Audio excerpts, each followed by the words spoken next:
I'm pregnant third time అని అయ్యాడు.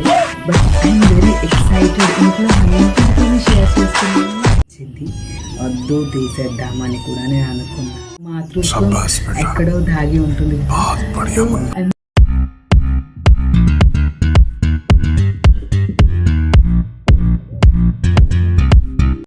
Hi guys, welcome back to my channel Padmavathi from Kerala. First అయినా వెనుక చూసినట్టయితే నా పేరు పద్మావతి. సో ఇప్పటి నుంచి నన్ను సపోర్ట్ చేస్తూ నన్ను ఎంకరేజ్ చేస్తున్న వాళ్ళందరికీ thank you so much. Me support ఇలానే ఉండాలని కోరుకుంటున్నా. సో నాకు రిలేటెడ్ ఒక థింగ్ మీతో షేర్ చేసుకోవాలనుకున్నా. ప్రతిదీ మీతో చెప్పుకుంటా కాబట్టి సో ఇది కూడా చెప్పుకోవాలని నాకు అనిపించింది. సో మీకు థంబ్నెయిల్ చూసినప్పుడే అర్థమైపోయి ఉండొచ్చు ఐఎమ్ ప్రెగ్నెంట్ అని. అది కూడా థర్డ్ టైం అని. చాలా డౌట్స్ ఉండే, చాలా టెన్షన్, అన్నీ కొట్టుకొని అన్నీ కలుపుకొని మీతో షేర్ చేసుకుంటా. థర్డ్ టైం ప్రెగ్నెంట్ అయ్యాను. వద్దు అన్న ఫీలింగ్ కూడా నాకు వచ్చింది. వద్దు తీసేద్దామని కూడా నేను అనుకున్నాను. థర్డ్ టైం, థర్డ్ది కదా, ఎందుకు, నా హెల్త్ కండిషన్ కూడా ఆలోచించాలి కదా అనుకున్నా. బట్ సిచ్యువేషన్స్ మనం అనుకున్నట్టుగా ఉండవు. మళ్ళీ అనిపించింది ఉంచుకోవాలని. ఒక చిన్న పసికందును తీసేసి ఆ పాపం నేను తీసుకోవాలని అనుకోలేదు. పసికందును తీసేసి ఆ పాపం నేను తీసుకోవాలని నాకు అనిపించలేదు. సో ఉంచేసుకున్నా. It's very blessed me. అసలు చాలా చాలా హ్యాపీగా ఉంది.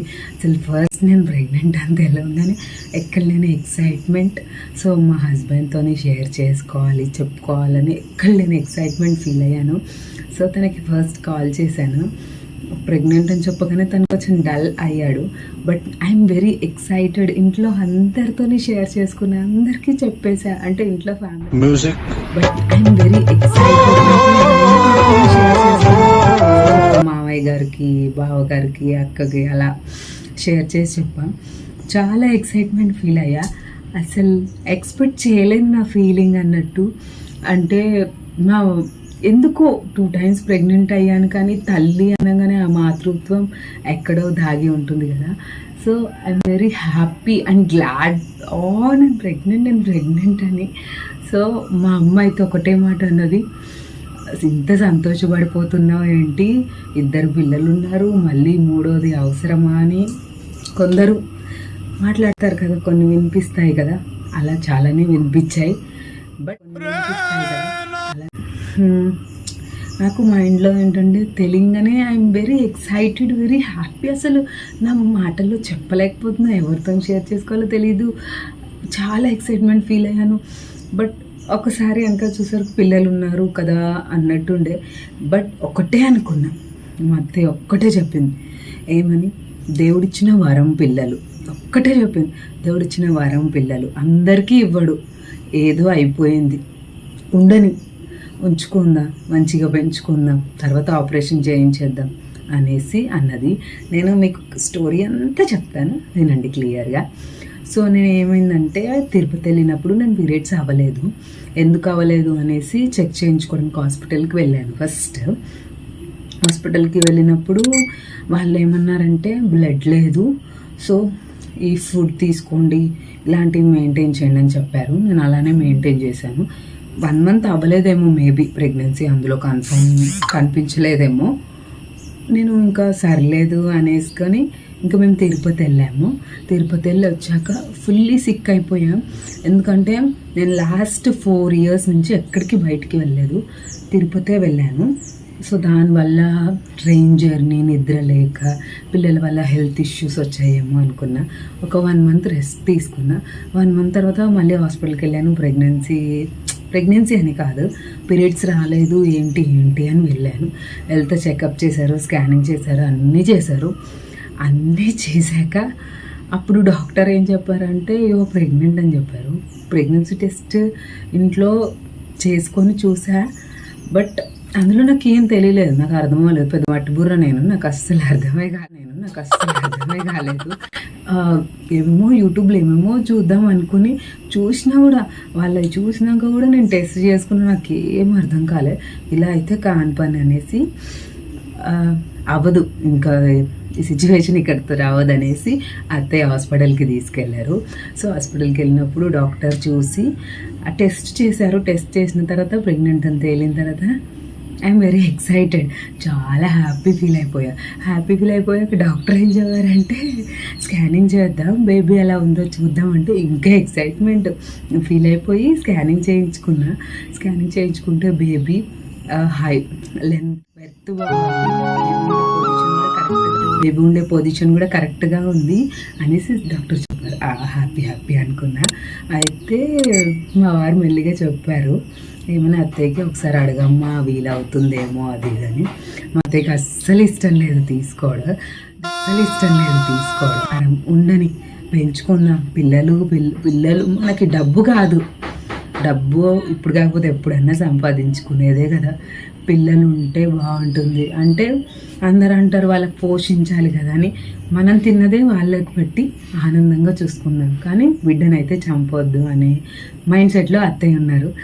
అమ్మాయి అత్తయ్య ఏదంటే అదే, నేను గమ్మును ఇంకా నేను సైలెంట్. సో అడిగితే డాక్టర్ ఏమన్నారంటే తీయని కావదు, బేబీ కరెక్ట్ పొజిషన్లో ఉంది. ముందెందుకు చెప్పలేదు మేడం అంటే ముందు మాకు తెలియలేదు అని చెప్పారు. నేను అప్పుడే రివీల్ చేసేదాన్ని, అంటే తిరుపతి వెళ్ళొచ్చాక ఒక 2 months బ్యాక్ నేను రివీల్ చేసేదాన్ని. బట్ ఏంటంటే కొంచెం హెల్త్ కండిషన్ బాగాలేదనమాట. హెల్త్ కండిషన్ అంటే పిల్లల్ని చూసుకోవడం, నాకు బ్లడ్ అనేది సరిగ్గా లేదని చెప్పారు. అంటే పిల్ల అవ్వడం వల్ల. సో తనకి బ్లడ్ కొంచెం తక్కువ ఉందని చెప్పారు. బ్లడ్ కోసం ఫుడ్ తీసుకోవాలన్నారు. సో మా అత్తయ్య పాలసీ ఫాలో అయ్యారంటే 5 months దాకా ఎవరికి చెప్పొద్దు. అంటే తను ఎందుకు అలా అన్నదంటే ఏదైనా ప్రెగ్నెన్సీ సెకండ్దైనా థర్డ్దే ఏ అడ్డంకులు వస్తాయో తెలీదు. సో అలా అని చెప్పకు ఎవరికి అనేసి చెప్పారు.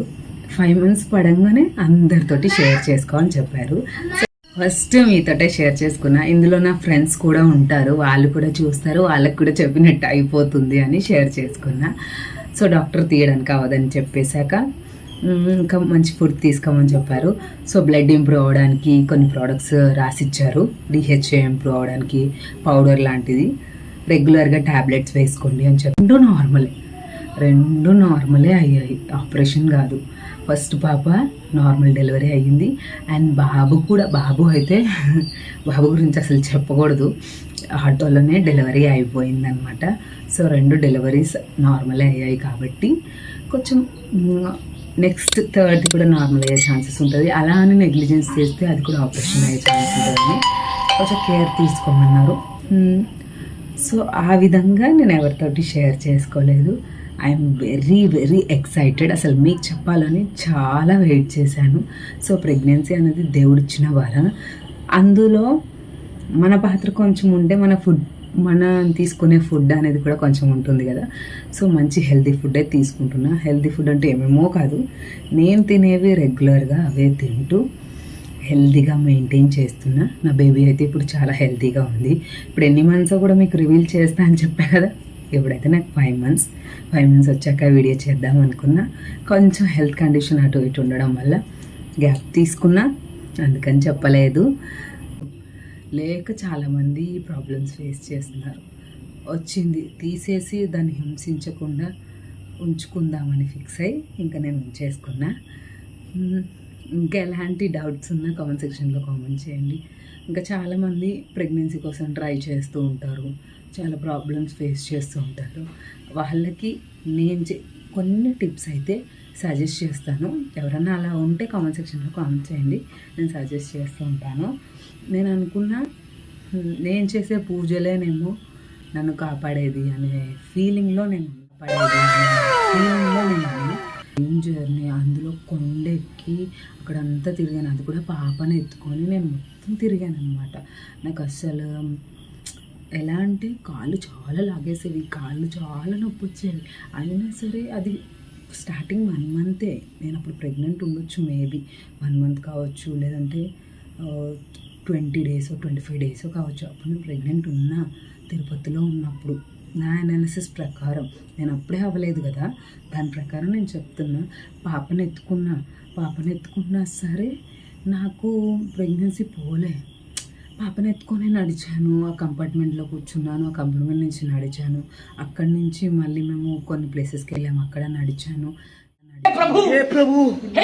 ఎలా ఉంటుందో తెలుసు కదా, మళ్ళీ కొండెక్కి నడుచుకొని కొండెక్కడం అదంతా ఎంత స్ట్రగుల్గా ఉంటుందో తెలుసు కదా.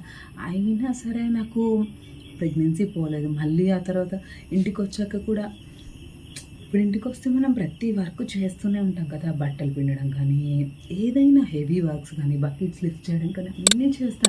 అయినా సరే నాకు పోలేదు. నాకు అర్థమే కాలేదు ఎందుకు పోలేదు. సో నాకు అనిపించింది నేను చేసే పూజలేనేమో నన్ను ఇంత దాకా తీసుకొచ్చాయి అని. అంటే పోనివ్వకుండా దేవుడు కాపాడుతున్నాడేమో. ఎందుకంటే బేబీకి ఏదైనా అయితే నా హెల్త్కి కూడా అది రిఫ్లెక్ట్ అవుతుంది కదా. సో దేవుడే కాపాడుతున్నాడేమో నన్ను, నా బేబీని అని నేను అనుకున్నాను. నేను వీడియోస్లో ఎప్పుడు చూపించలేదు కానీ నేను చాలా డివోషనల్ అనమాట. డిసిప్లైన్గా కొంచెం అంటే పద్ధతి పాడు అని నేను చాలా అంటే ప్రేయర్ చేసేదాన్ని, ముఖ్యదాన్ని దేవుడిని. పూజలు కూడా నేను చేస్తాను. అండ్ సుబ్రహ్మణ్య స్వామిని కూడా, అంటే నా చిట్టి తల్లికి కొంచెం అంటే చెప్పింది వినదు, మొండిగా బిహేవ్ చేస్తే నేను సుబ్రహ్మణ్య స్వామిని మొక్కుకున్నా. తను కొంచెం చెప్పిన మాట వినాలి, ఫుడ్ తీసుకోవాలి. చిన్నపిల్లలు అంటే తెలుసు కదా, తినరు అది ఇదని. సో అలా మొక్కుకున్నా. అలా కొన్ని వ్రతాలు నేను స్టార్ట్ చేశాను, కొన్ని పూజలు, కొన్నేంటి నేను ఎప్పుడు చేస్తూనే ఉంటా. సో ఇప్పుడు మనకి శ్రావణ మాసం స్టార్ట్ అవుతుంది కాబట్టి వారాహి అమ్మవారు నవరాత్రులు కూడా నేను పట్టుకుంటాను. లాస్ట్ ఇయర్ కూడా నేను చేశాను, ఈ ఇయర్ కూడా నేను చేద్దామని అనుకుంటున్నాను. అంటే అందరూ అనొచ్చు, ప్రెగ్నెన్సీలో ఎందుకక్క హెల్త్ ఇష్యూస్, మళ్ళీ హెల్త్ ప్రాబ్లం అవుతుంది, నవరాత్రులు అంటే ఇప్పుడు మనకి నాన్ వెజ్ తినకుండా ఉండాలి కదా అని డౌట్ ఉండొచ్చు. బట్ మనం ఎంత మొక్కుకుంటే మనసారా మనకు ఆ దేవుడు ఏ క్షణంలో అయినా తోడుంటాడని నేను నమ్ముతాను. సో ఫైనాన్షియల్గా తోడు ఉంటేనే దేవుడు కాదు, ప్రతిదీ మనకు సపోర్ట్ చేస్తాడని నేను నమ్ముతాను. నేనైతే అనుకుంటున్నా చేద్దాము అనేసి, వ్రతంలాగా నేను వారాహి అమ్మవారివి పట్టుకుందామని ఫిక్స్ అయ్యాను. ఐఎమ్ వెరీ వెరీ ఎక్సైటెడ్ ఆ పూజ కోసం అన్నీ ప్రిపేర్ చేసుకుంటున్నా. సో మీకు ముందు రివీల్ చేసేసి, ఆ తర్వాత ఎవరైనా పూజ చేయాలి అనుకుంటే, ఎవరైనా ఇంట్రెస్ట్ ఉంటే నాకు కామెంట్ సెక్షన్లో కామెంట్ చేయండి. నేను పూజ ఎలా చేయాలి ఏంటి అనేది ఒక వీడియో చేసి పోస్ట్ చేస్తాను. వారాహి అమ్మవారిని నమ్ముకుంటే మన ఏ కోరికలైనా, అంటే మనకి మనసారా ఎప్పుడైనా అమ్మ నాకు బాధేస్తుంది అని అంటే చాలు, ఆ తల్లి కనుకరిస్తుంది కంపల్సరీగా. వారాహి అమ్మవారు నాకు ఫస్ట్ పాపకి డెలివరీ అయిన తర్వాత నుంచి అమ్మని నమ్ముకుంటున్నా. ఇప్పటి వరకు నా ప్రతి బాధలో ఉంది. అంటే నాకు ఏది ఇంట్లో ఫైనాన్షియల్ ఇబ్బందులు ఉన్నా, ఏది ఉన్నా తల్లిని తలుచుకుంటే నాకు అది సాల్వ్ అవుతూనే ఉంటుంది. ప్రాబ్లమ్స్ కానీ, ఏమైనా నా హెల్త్ ప్రాబ్లమ్స్ కానీ. సో ఇప్పుడు కూడా అలానే నాకు కావాలి అనుకున్నా ఉండని అని అలానే ఉంచింది. ఇప్పటివరకు నాకు ఏ ప్రాబ్లం రాలేదు. సో మీరు ఎవరైనా చేయాలనుకుంటే కామెంట్ సెక్షన్లో కామెంట్ చేయండి. ఇంకా ప్రెగ్నెన్సీ గురించి డౌట్స్ కానీ ఏమైనా ఉన్నా నాకు కామెంట్ చేయండి, నేను ప్రతిదీ రిప్లై ఇస్తాను. Thank you for supporting me.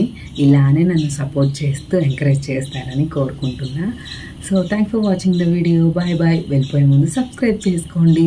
So ఏంటి ప్రెగ్నెన్సీ డీటెయిల్స్ కానీ, సో ప్రెగ్నెన్సీలో ఎలాంటి జాగ్రత్తలు తీసుకోవాలి, నార్మల్ డెలివరీ ఎలాగా అవ్వాలి అనేది అన్నీ నేను క్లియర్గా ఎక్స్ప్లెయిన్ చేస్తాను. నన్ను అయితే ఫాలో అవడం మర్చిపోకండి. సో ప్రెగ్నెన్సీ రాని వాళ్ళు కూడా ఎలాంటి ఎక్సర్సైజెస్ చేస్తే ప్రెగ్నెన్సీ వస్తుంది, మన హెల్త్ కేర్ ఎలా చేయాలి అనేది కూడా ఒక వీడియో చేస్తా. సో చెక్ చేయండి. అవన్నీ మీకు తెలవాలి అంటే నన్ను ఫాలో అవుతూనే మీకు అవన్నీ వీడియోస్ వస్తాయి అన్నమాట. మర్చిపోకుండా ఫాలో అయిపోండి. Bye bye. అలానే నేను పెద్దగా ఏం చేయను. నేను చిన్నగా ఇంట్లో ఉంటూనే నా హెల్త్ కేర్ గురించి నేను చేసే కొన్ని టిప్స్ మీతో షేర్ చేసుకుంటా. అవి మీకు యూజ్ అయితే ట్రై చేయొచ్చు కదా. సో దానికోసం నేను ఫాలో అయిపోండి. సరే bye bye. Thank you for watching the video. Follow for the more videos.